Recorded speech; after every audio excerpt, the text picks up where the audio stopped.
Hello dear friends, welcome back to family and frame.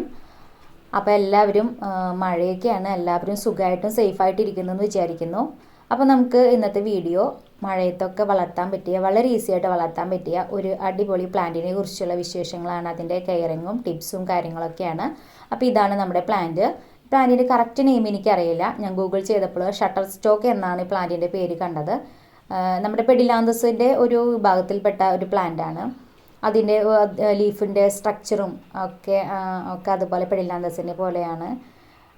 അപ്പോൾ ഒരു അടിപൊളി പ്ലാന്റാണ് നമുക്ക് കാണാനായിട്ട്. അതിൻ്റെ തണ്ടിൻ്റെ ലീഫിൻ്റെ ഇതുണ്ട്, സിക്സാഗ് പോലെ ഇങ്ങനെയാണ്. പെഡിലാന്തസിൻ്റെ പോലെയാണ് ലീഫ്. അതിൻ്റെ തണ്ടും ഇതുപോലെ തന്നെ കളർ കോമ്പിനേഷൻ അതിൻ്റെ തണ്ടിലും ഉണ്ടാകും. പ്ലാന്റിൻ്റെ എല്ലാ തണ്ടിലും ഇതുപോലെ കളർ കോമ്പിനേഷൻ. ചിലത് ഗ്രീനിഷ് കൂടുതലായിരിക്കും, ചിലത് ക്രീമായിരിക്കും. അങ്ങനെ കോമ്പിനേഷൻ വന്നിട്ട് എല്ലാ തണ്ടുമ്പോഴും ഇതുപോലെ ഡിസൈൻ ഉണ്ടാവട്ടെ. അതൊരു പ്രത്യേക ഭംഗി കൊടുക്കുന്നുണ്ട് ഈ പ്ലാന്റിന്.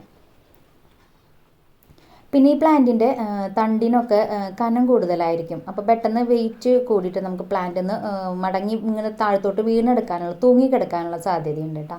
പിന്നെ നമുക്ക് നല്ലതായിട്ട് വെയിൽ കൊള്ളുകയാണെങ്കിൽ ഇതുപോലെ ഒരു ലൈറ്റ് പിങ്ക് കളർ നന്നായിട്ട് വരും. അല്ല, വെയിൽ കൊള്ളുന്ന ആ ഭാഗത്ത് അതിൻ്റെ സ്ട്രക്ചറൊന്ന് മാറി വരും.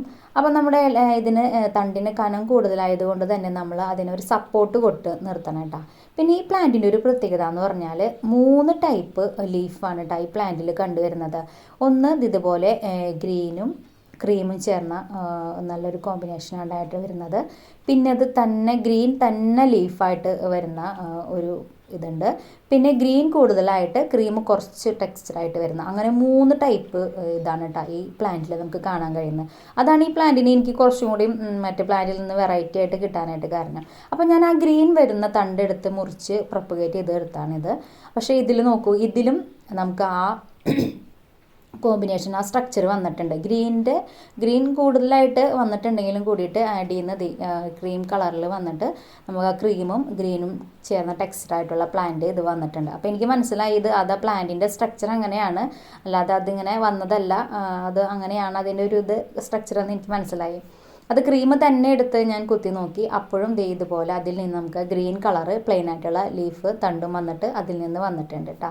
പിന്നെ ഞാനിതിന് നല്ല പോട്ടി മിക്സ് തിരഞ്ഞെടുക്കുമ്പോൾ നമ്മൾ കൊക്കോപ്പീറ്റും മണ്ണും ചാണകപ്പൊടിയും എല്ലുപൊടിയും ചേർന്നിട്ടുള്ള പോട്ടി മിക്സാണ് ഞാൻ എടുത്തത്. പിന്നെ ഞാൻ ഇടയ്ക്ക് ചാണകപ്പൊടി നല്ലോണം ഇട്ട് കൊടുക്കും. അതാണ് കേട്ടോ. പ്രത്യേകിച്ച് പിന്നെ വളങ്ങളൊന്നും വേറെ ചെയ്യാറില്ല. പിന്നെ വേറെ പ്രത്യേകിച്ച് കേടൊന്നും ഇതിൽ കണ്ടു വന്നിട്ടില്ല.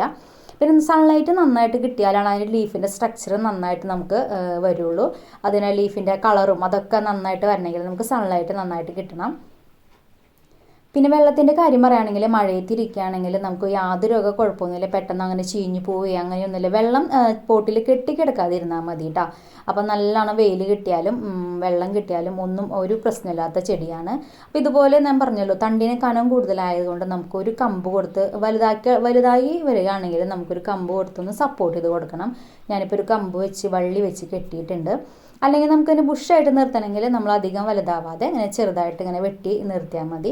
അപ്പോൾ നമുക്ക് വേറെ പ്രശ്നമുള്ള കാര്യമൊന്നുമില്ല. നല്ല അടിപൊളി നമുക്ക് ഈസി ആയിട്ട് വലിയ കയറിങ്ങൊന്നും ഇല്ലാതെ എടുക്കാൻ പറ്റിയൊരു പ്ലാന്റാണ് കേട്ടോ. അപ്പോൾ ഇതുപോലെ ഈ തണ്ടുകളൊക്കെ ഇങ്ങനെ വീണ് കിടക്കുന്നുണ്ട്. അപ്പോൾ ഞാൻ അതൊക്കെ ഒന്ന് വെട്ടി ഒതുക്കി നല്ല ക്ലീനായിട്ട് വെക്കാൻ പോവാണ് കേട്ടോ. അപ്പോൾ നമ്മൾ ശ്രദ്ധിക്കേണ്ടത്, പ്രൊപ്പഗേഷൻ ചെയ്യാനായിട്ട് നമ്മൾ തണ്ട് ഉപയോഗിക്കുമല്ലോ, തണ്ടെടുക്കുമ്പോൾ ഇതുപോലെ പശ ഉണ്ടാവും. അത് ചിലർക്ക് അലർജി ഉണ്ടാവും നമ്മുടെ ശരീരത്തിലായി കഴിഞ്ഞാൽ. അപ്പോൾ അതൊന്ന് ശ്രദ്ധിക്കുക, അതാവാതെ.